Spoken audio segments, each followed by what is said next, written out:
वहाँ बाबा के द्वार पे गया तो ये हमारे ही समाज का था, नारायण पाचे करके इंदौरा में रहता था। उसने आया और देखा, बोले कहाँ से आया? मैंने बोला जिला सिवनी से। मैं उसको बहुत दिन से जानता हूँ, और नारायण पाचे को, ऐसा नहीं कि नहीं जानता करके, वो हमारे ही समाज का है और आता था और जाता था। पर उसने मेरे को पहचाने नहीं, कहाँ से आए? बोले मैंने कहा जिला सिवनी से आया हूँ।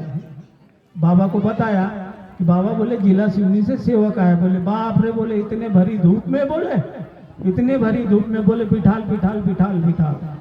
उसने बिठाला, फिर बाबा आया, बाबा बैठा, ये बेंच है ना, ऐसी बेंच पे बाबा कभी सेवकों से दूर नहीं बैठते थे। बाबा कभी दूर नहीं, कोई भी सेवक, कैसा भी सेवक चले जाए, पर वो पास में बिठाते थे। कैसे? अब इसका अनुभव लगा, इसका अनुभव लगा कि कैसा भी सेवक जाए, गोर गरीब जैसा भी जाए बेचारा, कोई चीज भी, पर बाबा दूर नहीं बैठते थे, सेवक से चिपक के बैठते थे, पास में बैठे थे।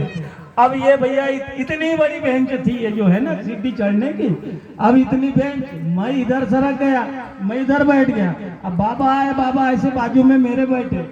अब मैंने बोला यार, अपने को थोड़ा लगता है ना, बाबा है तो मतलब कुछ और है, अपन दूर दूर, और बाबा मेरे तरफ सरक गया, इधर इधर सर के।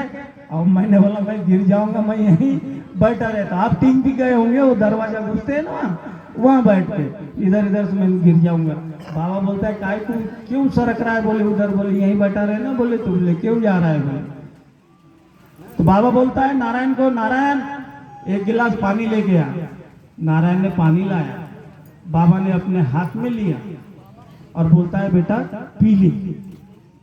मैंने पी लिया, और बाबा ने एक ही शब्द बोला मेरे से, पीठ में हाथ रखा, और बेटा बोले, ऐसा ठोक के बोले कि बेटा बोले तू कभी मत घबराना। बोले बाबा समझ गए कि ये घबराया हुआ इंसान है, ये घबराया हुआ है, और ये यहाँ पर मेरे पास में है। और बाबा ने जो मेरे पीठ में हाथ रखा, बेटा बोले घबराना नहीं, और एक गिलास बाबा के हाथ में, बाबा ने अपने हाथ से पानी लेकर के मुझे दिया। पानी नहीं, वो बाबा के हाथ से मिला, मैं अमृत ही समझ रहा हूँ उसको। दिया, पिया, और बाबा ने पीठ में हाथ रखा, बोले घबराना नहीं। बोले बस इतना कह के बाबा, और इतनी ज बात किया। मैं बाबा से कोई अब उतनी भैया दिमाग भी नहीं चलता था कि मान त्यागी बाबा जुमदेव जी से अपन कैसी बात करें और क्या करें, है ना। बुने था बस, उन्हें इतना पीठ में हाथ रखा और बोले घबराना नहीं। और उस दिन से जो मेरी घबराहट निकली है, वो आज भी मेरे ऊपर बिल्कुल कोई प्रकार की घबराहट नहीं। किसी का कर्जा रहे, किसी का पानी रहे, बिंदास सोता और बिंदास रहता हूँ, मेरे किसी प्रकार की घबराहट नहीं होती। ये बाबा का अपने को आशीर्वाद है भैया। तो बाबा जैसे ये मान के चलो कि आज हम बाबा के सेवक हैं, अगर हम तत्व शब्द नियम में चलने का हम गड़बड़ी करेंगे, तो वो गड़बड़ी हमारे को मतलब वो हमारे जीवन में खतरा पैदा कर सकती है। तो हमें बाबा के तत्व शब्द नियम को ही मतलब अपने को देखना है, और तत्व शब्द नियम से ही अपने को चलने का प्रयास करना है। क्योंकि ये तो सभी जानते हो कि हम इस मार्ग में आए तो कैसे आए, पंडा पुजारियों ने लूट के खा गए, है ना, दारू की डबकी पी गए, सब पी गए, पर हमें कोई समाधानी नहीं मिली। तभी समय अब अपने को, जैसे अपन तो आए इस मानव जीवन में और मानव धर्म में, और मानव जीवन में आए तो हम तो पहले 1,84 योनि भोग कर ही इस मानव जीवन में आए हैं। एक बार मिलता है मानव जीवन, बार बार नहीं मिलता। मानव जीवन एक ही बार मिलता है, बार बार नहीं मिलता। तब बाबा ने बोला है अब ये तुमको तय करना है कि हमें भगवान के पास जाना है, या मतलब फिर से 84 लाख योनि भोगना है, फिर से 84 लाख योनि भोगना है, या भगवान के पास जाना है। अगर भगवान के पास जाना है तो तत्व शब्द नियम से चलने का प्रयास करके भगवान के पास जाना है, और तत्व शब्द नियम से नहीं चलना है तो हमको फिर से 84 लाख योनि भोगना है। ये बाबा की वो है, ये जो बाबा की निराकार बैठक होती थी,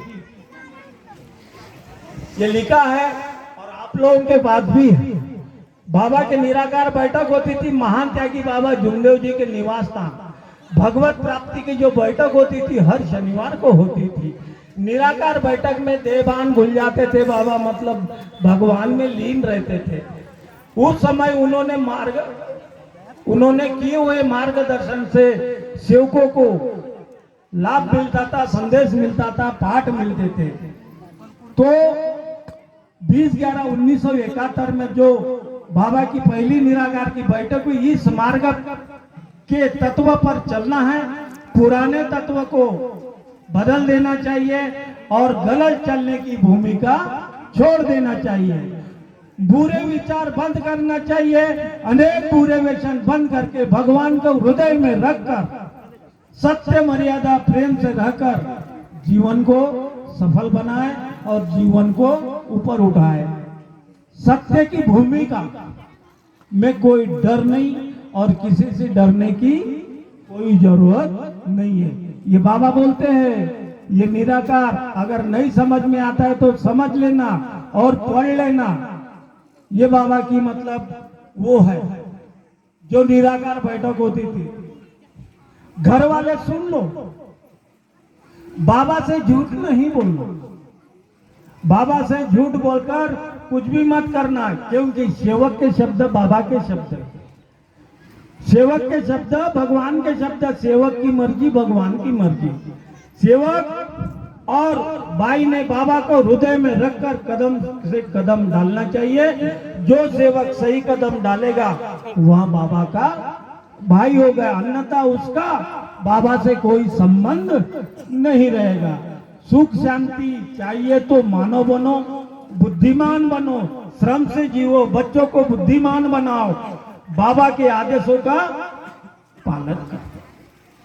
ये बाबा के बैठक में, निराकार बैठक में बाबा जब होते थे ना, हर शनिवार को, ये शनिवार की बैठक का है और आप लोगों के पास भी होगा, पर हम देखते नहीं। भगवत कृपा महान शक्ति है, भगवान को आकार में हम नहीं पा सकते।